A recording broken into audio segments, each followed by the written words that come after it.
Hello, this is Dr. Julie Lesnick, Professor of Anthropology and researcher of human evolution. You are listening to Digital Watches Are a Pretty Neat Idea with your hosts, Jeff and Brian.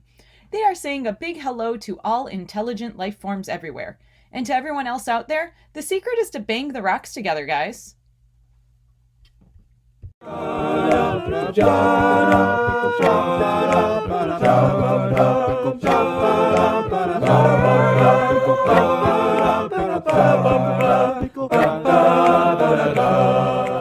Hi there, and welcome to Digital Watches Are a Pretty Neat Idea.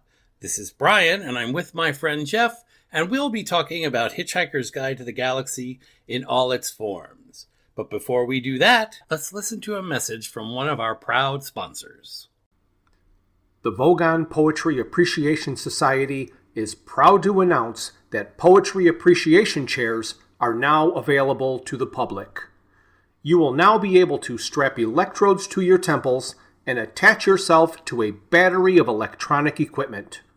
There are imagery intensifiers, rhythmic modulators, alliterative residulators, and simile dumpers. They are all designed to heighten the experience of the poem and make sure that not a single nuance of the poet's thought was lost. Not only does it enhance Vogon poetry, but poetry of any kind. Listen to Ode to a Small Lump of Green Putty I Found in My Armpit One Midsummer Morning, or My Favorite Bath Time Gurgles, like you have never heard them before. But wait, there's more. These appreciation chairs also work with music. There is no better way to fully experience a choir of over 2 million robots singing the Sirius Cybernetics Corporation company song Share and Enjoy, exactly a flattened fifth out of tune. You might expect to have to pay a gigantic pew for a chair like this, but it can be yours today for just 4 ningies plus processing. If you act now, we will send you a second poetry appreciation chair absolutely free. Just pay processing. Order today. This product is not endorsed by the Mid-Galactic Arts Nobbling Council. Hello, this is Jeff. This is the section I like to call, What in Life, the Universe, and Everything Are They Talking About? This is where I will summarize everything we are talking about this episode. We started the game, and we were in the dark in every way possible. And then we were on Earth. We went back into the dark, and then we were on a Vogon ship. We went back into the dark, and then we were on the Heart of Gold. We went back into the dark, and then we were on Traal. We went back into the dark, and then we were back on the Heart of Gold. We went back into the dark, and then we were on Damagran. We went back into the dark, and then we were back on the Heart of Gold. We went back into the dark, and then we were at a party. We went back into the dark, and then we were back on the Heart of Gold. We went back into the dark, and then we were back where we started, on Earth. We went back into the dark, and then we were back on the Heart of Gold. We went back into the dark, and then we were in a war chamber and a maze. We went back into the dark, and then we were back on the Heart of Gold. We went back into the dark, and then we were inside the whale. We went back into the dark, and then we were back on the Heart of Gold. At last, we were able to leave the Heart of Gold, and we were finally on the planet Magrathea. Hey Brian, how you doing today? I'm doing great, Jeff. How are you? Well, I feel beat. Beat? Yes, we just played the BBC's 30th anniversary edition of the Hitchhiker's Guide to the Galaxy text adventure game, and it is rough. What did we spend, about 12 hours almost? Well, we didn't spend anywhere near the amount of time that we might have because we did lots of hints and cheats and walkthroughs just to get through this so we could record it. And the first thing I will say is everything I have heard about this game is true. There you go. Absolutely. I mean, I remember this game from way back. Oh, absolutely. This game came out in 1984. I didn't play it back in 1984, but I do have an original copy of it. So in the box, you get all kinds of wonderful things. You have the Order for Destruction of Arthur's house. You have an Order for Destruction of the Earth. At least I guess that's what it says because it's written in Vogon. We have a don't panic button, some peril-sensitive sunglasses. We have pocket fluff and a small bag that contains a microscopic space fleet. I really can't see it in there, but I'll take their word for it. We'll have to get some pictures up on the site or something about that stuff. Yeah, maybe we can take some and dump them in our YouTube feed right about this point. That'd be awesome. All right, I'm going to say it's not impossible to complete the game without hints, but it's highly improbable. Oh, yes, absolutely. I recall playing the game. It had to be close to when it came out. And when we played it yesterday, it was different because they had a special type of interface. Okay. Right, where they showed you what you had in your inventory and they showed you some of the details of the object that you were actually looking at in another window. Yeah, so on the BBC's website, you can find the 30th anniversary edition and you can currently play it. But like he was saying, it's not the same thing as the original game because they've added a bunch of graphics and cheats and shortcut buttons. Absolutely. When I played it originally, it was, I'm trying to remember, was it Zork or something in one of the original text games where all you had was you're standing in the woods and there's a cabin to your north. Yes. And it's literally a text game. It is prompted by whatever response you give, and you have to kind of pay attention to where you are and know where you want to go and remember every detail of what you've seen. And type everything correctly. Yeah, they don't give you much option there. They need it to be exact. Yes.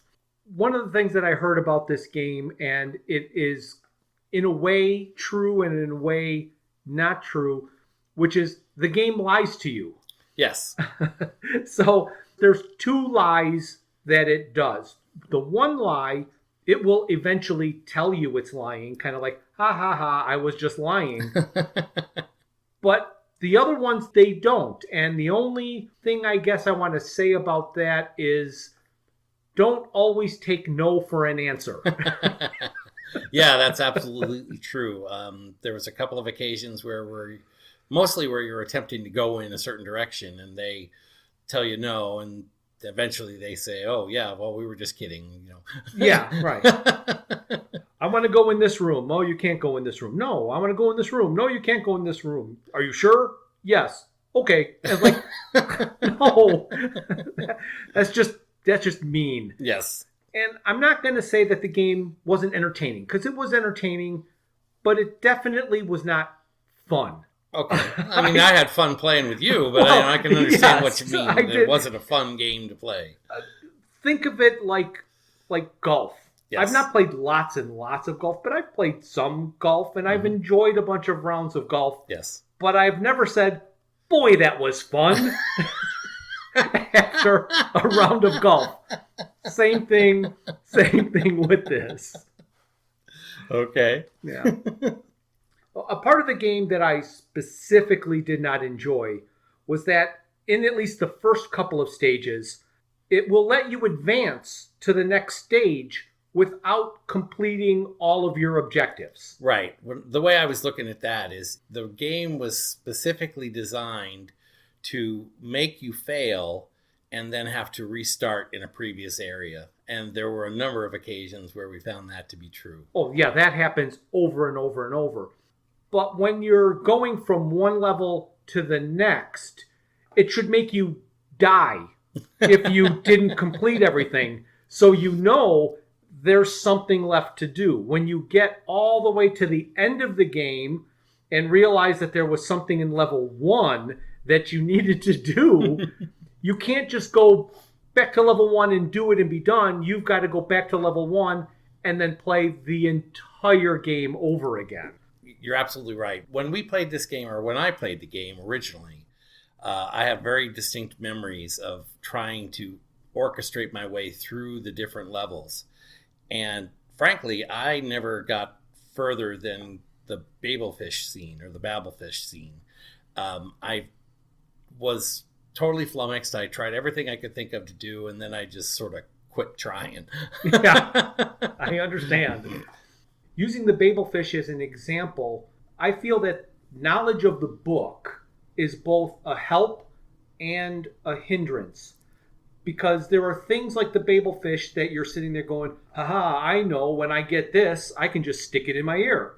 Well, when you get the babelfish, it flies in your ear automatically. Right. You don't have to have any kind of guessing game of what do I do with this fish now that I have it. Right. There's also the guide, and if you look in the guide, because you can consult the guide about everything, it will tell you what to do with the babelfish. So if you just thinking I was going to skip a step and not have to read the guide, well, you don't have to read the guide anyway. Right. And we're jumping ahead a little bit because obviously the babelfish is not one of the first things that happens. Yeah. But as a challenge in the game, you can get to that level with knowledge of what happens in the book because it's pretty well parallel up until that point. Very much so. With succeeding the level objectives, one of the things that I was also confused by, and I think you were too from our conversations, is you thought you failed the level, but you see in your inventory that you've completed your objective. And you're like, oh, I did it somehow. And then you're positively certain you completed the level, and you look at your inventory and you're like, where did that go? So it's another one of those frustrating parts of this game. Yes, I'm not sure. I guess we're going to end up spoiling some areas. That's just the nature of this kind of a discussion. For instance, when I first played the game, this was prior to most internet searches. And so certainly I did not have the opportunity to scan knowledge or talk to someone or at least on the internet about how I can get an answer to or how I can move forward. No, in fact, in the box that I have is a little, if you really need a hint, mail this in and buy one of our hint books. Yeah, and I'm trying to remember. I don't recall having done that. I must have been playing from an original game, but I think I was probably playing on someone else's computer, so I might not have been playing a copy where I had that. Because, frankly, the different material that you actually reviewed earlier does have some indication and clues as to how important certain aspects of the game are. Yes. It's important to have those visual pieces of reference in order to progress. Yes. So the game is divided up into 10 parts. So I'm just going to go over the parts they have listed on the website. So part 1 is on the Earth. Part 2 is in the dark. Part 3 is on the Vogon ship. Part 4 is aboard the Heart of Gold. There's also a part 4 and a bit aboard the Heart of Gold again, but it's really more like part 11 because that happens at the end of the game. Correct. Part 5 is on Tral. Part 6 is on Damogran. Part 7 is at the party. Part 8 is the Earth Revisited. Part 9 is the War Chamber and Maze. And Part 10, inside the whale. Well, and that's a great analysis of the game, but I do want to point out that one thing that we quickly determined is once you got past Part 4, Parts 5 through 10 were randomly selected based on whatever the computer was feeling like doing at the time. Correct, absolutely. Yes. So when you play the game, you're not going to play them in this order because you will go to random places and back to places you've already been that you don't need to be. That was another one of the things that kept the game longer than it needed to be. Absolutely. Absolutely. So part 1 is on Earth. And if you've read the book or listened to the radio series or watched the TV show, you know the goal of this level. Get off the Earth before it's destroyed. The problem is trying to figure out how to do it in the amount of moves you are allowed by typing the correct basic commands. They give you a certain amount of time to do it. So it's not like if you get stuck, you can just keep trying and trying and trying and trying. It's like, oh no, Earth's destroyed. Start over. You're in the dark. You're in the dark, and it's time to start again. Yeah. And coincidentally, part 2 is called In the Dark. This game keeps you in the dark a lot, both literally and figuratively. The game is not linear, as he mentioned, and there's a random aspect to it. And you go to and from the dark multiple times in this.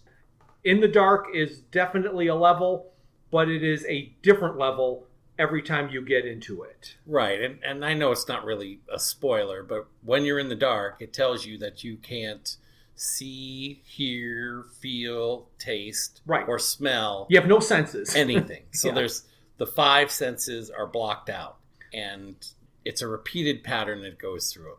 And this isn't just for the In the Dark. This is for the whole game. I hope you like waiting.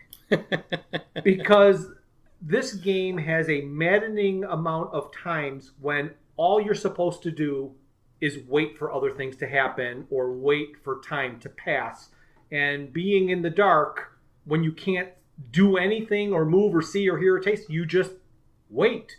And you wait. And you wait. And you wait. Then eventually, yes, you will get to the Vogon ship. The goal on the Vogon ship is to collect all the items you need before being thrown off the ship. And we all know how that happens. If you didn't get them all, restart the level, because it will let you continue on. And if you haven't guessed, this is the part that we discovered that we didn't have everything that we needed, and we're on level 11, right, and have to go all the way back to 3 because of one item. Yes, and it's very tricky, and I'm not even sure, again, without hints, we probably would have played this game for 3 days. Minimum. Because you just don't have a clue as to what it is you need to get to where you want to be. Getting off the Vogon ship with all of the devices is tricky. I'm going to say that the game might not actually be as difficult as it is, because after you've solved the puzzle or got the hint and were shown the answer and you look back at it, all the clues were there. If you took the time to actually read everything you were supposed to read and thought about it, and things that just seemed like an offhand comment aren't an offhand comment, but are literally telling you exactly what to do, you could solve the game. But nobody reads that much of video game stuff. Right. You don't read the text, but you have to read the text to finish this game. You do. You absolutely have to. So, of course, you're thrown off the Vogon ship, and now you're on the Heart of Gold. This is the level with the most rooms.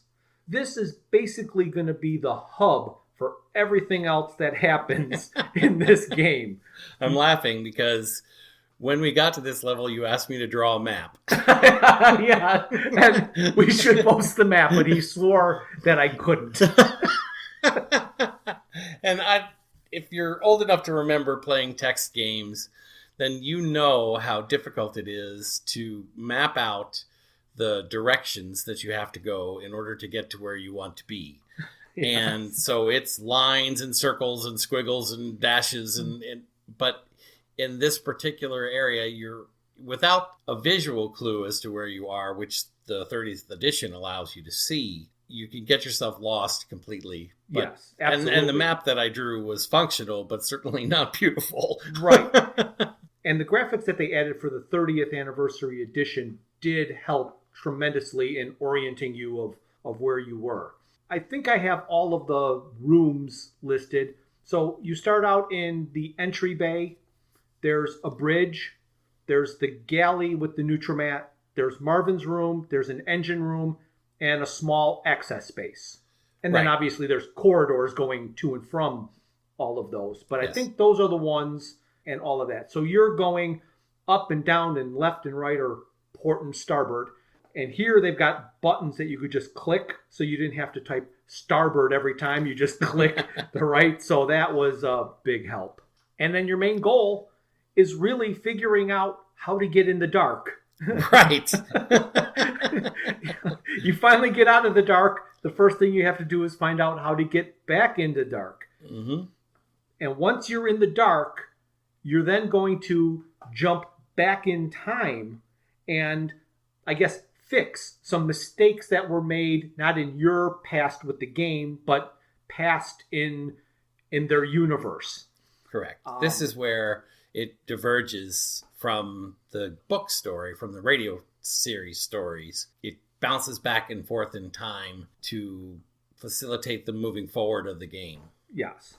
And if you don't successfully change all of the things that you were supposed to go back in time to do, then the game isn't going to move forward and you won't have the piece of inventory that you need to actually finish the game.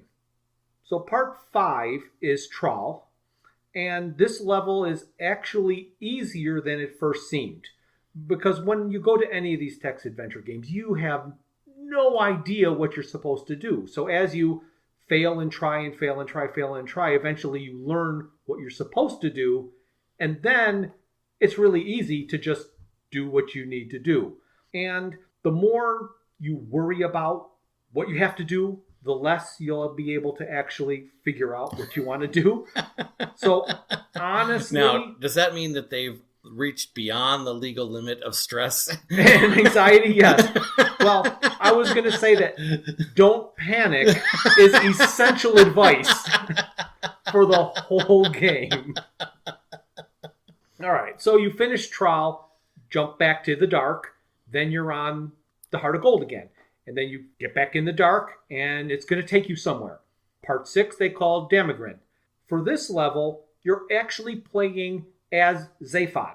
Right. So you jump into the consciousness of Zaphod when he is at the christening of the Heart of Gold, and he's going to steal the ship. It's not really obvious in my opinion, how to get through this level. No, it really isn't. And when we eventually watched the walkthrough, one of the things I thought is, why in the world would anybody do that? Exactly. You know, this was the one that had the least obvious choices, even after knowing the answer. Correct. It wasn't a logical progression, at least the way I saw it. No, absolutely not. And it was just like, well, this would have taken forever to figure out, because you'd be standing there with not knowing what to do, and then you would die. So after you finish the Damagrin, back to the Heart of Gold, back to the dark. You'll come out somewhere. Part 7 at the party. For this level, you are Trillian. Right. This is the party where she met Zaphod and Arthur and that whole thing that they talk about at the beginning of the book that bumped everything up to infinitely improbable that they got picked up. Right. It's another short, simple level with, of course, a few ways to mess it up where you have to do it again. But I think you can accidentally do this right if you establish good habits at the beginning of the game. Yeah, this one really only has one basic function that you have to do. And as we said before, the computer is generating a random sequence of which of these areas that you're going into each time. So if you fail to succeed the first time and die out of that scene, you're going to get another opportunity to go back into that scene and succeed.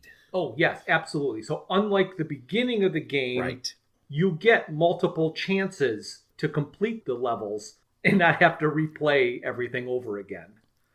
You finally finish at the party, back to the Heart of Gold, back to the dark. Where do we come out? Part 8 was called The Earth Revisited.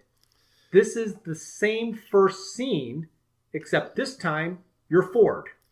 Correct. And again, here's one where you just have to read everything. Absolutely. And when you read everything, you might stumble into the answer, but it's not related to the story in any way. No, this is definitely a divergence from the book. Right. So it became a little puzzling, and I know we had to hint our way through that particular scene. Yes, but once we were told the answer and then went back to the game, we're like, well, that's what it said. And again, there's nothing that is said, well, I'm going to change my mind on that. Not everything that is said is just an afterthought or something. There are red herrings and a lot of useless stuff that they make you get and do that really have no...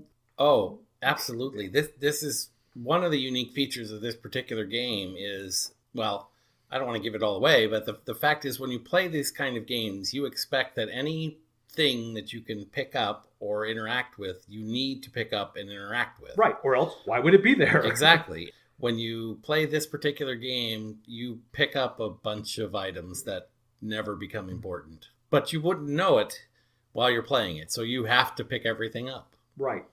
And for this level, if you go back as forward, if you play everything and it turns out exactly the same way it happened in the beginning of level 1, you're going to have to do it again. And you're going to have to figure out what it was that happened, because there's very little obvious correlation. If you really think about it, you can figure it out. But you know. Yeah, because we were restoring and replaying levels and areas there. Yeah, save your game a lot. Yeah, it even tells you that, make sure you save it. This game's going to kill you a whole bunch of times. Right. But because we were saving and replaying, I wonder if you fail to do this scene right in your first playthrough and happen to get to another scene, which we're going to talk about, I don't know that there's a way back from that. I think it's one of these areas where it's going to let you die no matter what you do. Yes, I think so. So this one has a significance to it that isn't obvious until you've succeeded. Correct. Right. But so you finally have succeeded, and then you're back in the dark and back on the Heart of Gold, and then back in the dark, and you come out somewhere else. Part 9, they call the War Chamber and the Maze. Now, they are going to pick a random line that you typed at some time. It's like move whatever you typed, they're going to choose that line, and they're going to give you this traveled through the wormhole all the way to the war zone where the two opposing generals and one's wearing the black bejeweled battle shorts. And they even have black bejeweled battle shorts in the game. So that whole thing happens. You're on one of those ships, and you're listening to a conversation between the Gugugvunt yeah, good and luck. the Vlahurg. Yeah. The Gugugvunt and the Vlahurg officers. Yes. One of the things I found interesting about this level is even when you complete it successfully, you think you died. Yes, that's correct. And so we're like, oh, but we've got that, so I think we're good. So, of course, back in the dark, back on the Heart of Gold, back in the dark, one more time, you come out inside the whale. So now you're in the whale.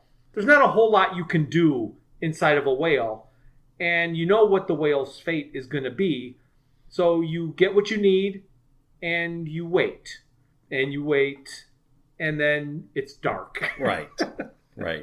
Now, I don't think this is a giveaway, but just we'll mention it's a flower pot.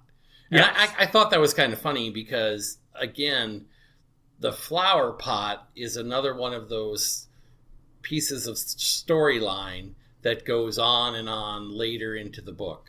What I found funny is that it was a flower pot, Yeah. but it's a bowl of petunias. Right. So the flower pot is in the whale, Right. and outside the whale is a bowl of petunias. Right, the bowl of petunias, and those of you that are like hitchhiker files are going to know how the bowl of petunias and the flower pot are related. But it's just funny that they put the flower pot inside the whale, in yeah. this particular game. Yeah. So you finish, you're in the dark, back on the Heart of Gold. But now, hopefully, you have everything that you need. And then there's a lot of different things that you need to do, and I don't want to go into anything because I'm not trying to give you a playthrough of the game.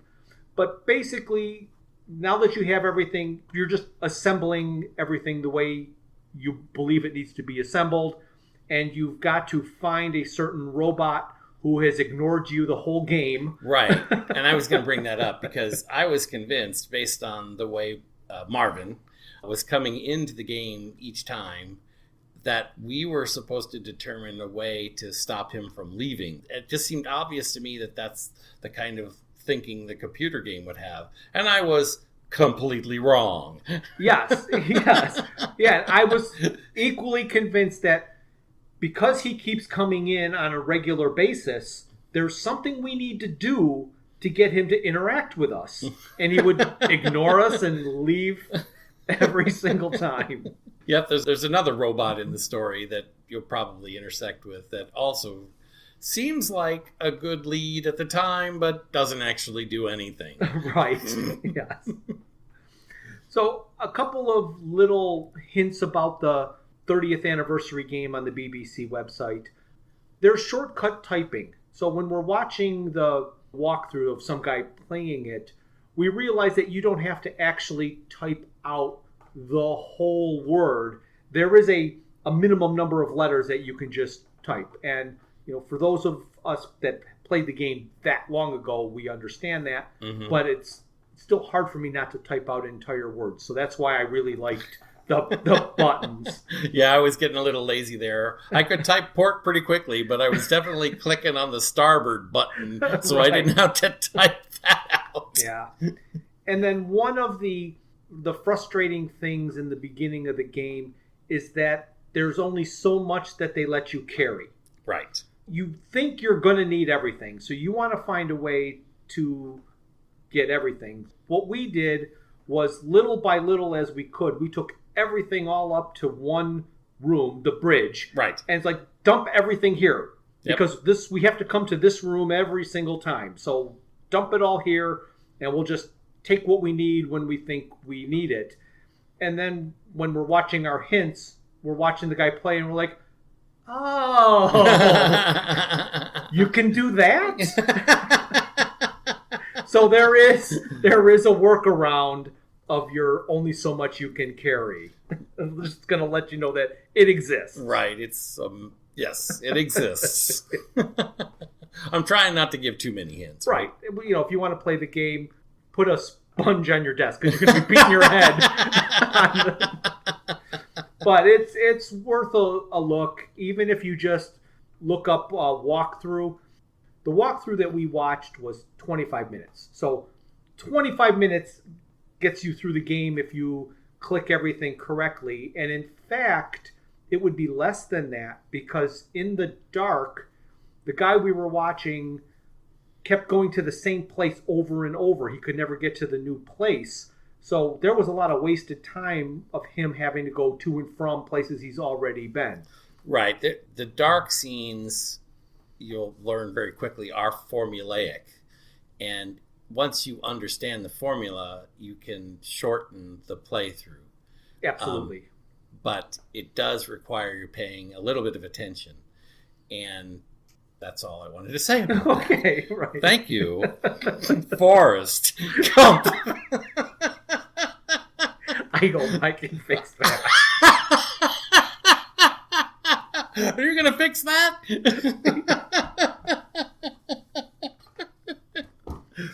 At the beginning of this episode, I clearly stated my overall impressions of this game. So now that we've gotten to the end, what are your overall impressions of this game? Right. I will say again, and I know I'm repeating myself here, that when I played the game originally, I was able to get through to the level of the Vogon ship with the Babelfish dispenser and never figured out how to get the Babelfish. It's I think it's like a 5-step process. Yeah. And if you do it in the correct sequence, it works just exactly the way you expect it to. Again, it's one of those areas where if you fail to do something at the very beginning, you're going to get to this scene no matter what, and you won't be able to have what you need to accomplish what you're trying to accomplish. And if you don't know that you needed it by having failed every time you played it, then you're going to just look at that screen and curse and yell and scream. Yes. And the other thing I want to say, though, is that because the BBC did this with their anniversary thing, they have a very good, well thought out hint page associated absolutely. With the game. And what I liked a lot about the hint page was it literally treated itself like a hint. I mean, you eventually would tell you the answer if you didn't get it, but it said, "Are you sure you want another question? You want to ask that question? Sure. Okay, here's another hint. Are you sure? Here's another hint. Yeah. Okay, here's the answer." Yeah, it wasn't, I want a hint, and they just tell you the answer. Right. So you'll have a problem, and you'll look, and there's 8 hints underneath it. And you're like, all right. And you're like, what's the first hint? Like, I know that. Mhm. Hint 2. Well, of course. Hint 3. Who needs that hint? And then eventually you'll get down to where you're stuck.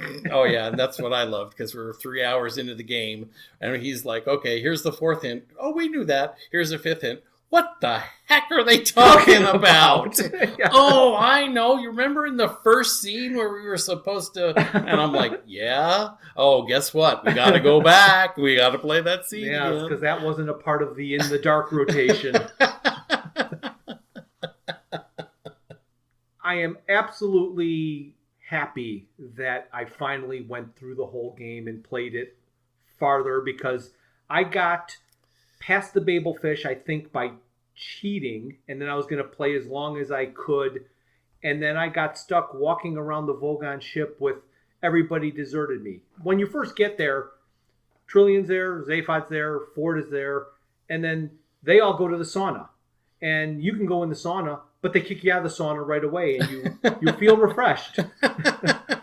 So you cannot interact with any of the characters. And then Marvin shows up, but like I said, he's ignored us the whole game. So I just started walking around having absolutely no idea what to do. So having a buddy to talk with and kind of logic things out is also a much, much better way of playing this. Right. No doubt, when we played this game together, we were able to be much more successful than I was individually. Or me. Yes. But I don't want to overemphasize it, but the hint scenarios and walkthrough made it playable. Absolutely. All right. Well, I think that is a great place to stop this episode. Do you have anything else to add? Not that I can think of. And say goodbye, Brian. Smell you later. Oh, there we go. It's a hint.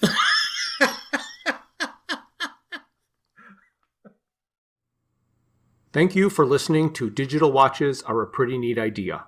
Look for us the first Thursday of every month for a full episode. We will also release a bonus episode later in the month. A very special thanks goes out to Luke, Max, Greg, and Tim Lesnick for arranging and performing our opening theme. We would also like to thank our talented friends and families for their voice work on our introductions and commercials. For this episode, special thanks goes out to Dr. Julie Lesnick for our opening. Visit our website at digitalwatchesareapretyneatidea.buzzsprout.com, where you can find links to all my Hitchhiker's Guide to the Galaxy inspired t-shirt designs. You can find us on Facebook and YouTube as Digital Watches Are a Pretty Neat Idea, and on Twitter at WatchesIdea. If you'd like to contact us, our email is digitalwatchespodcast@gmail.com.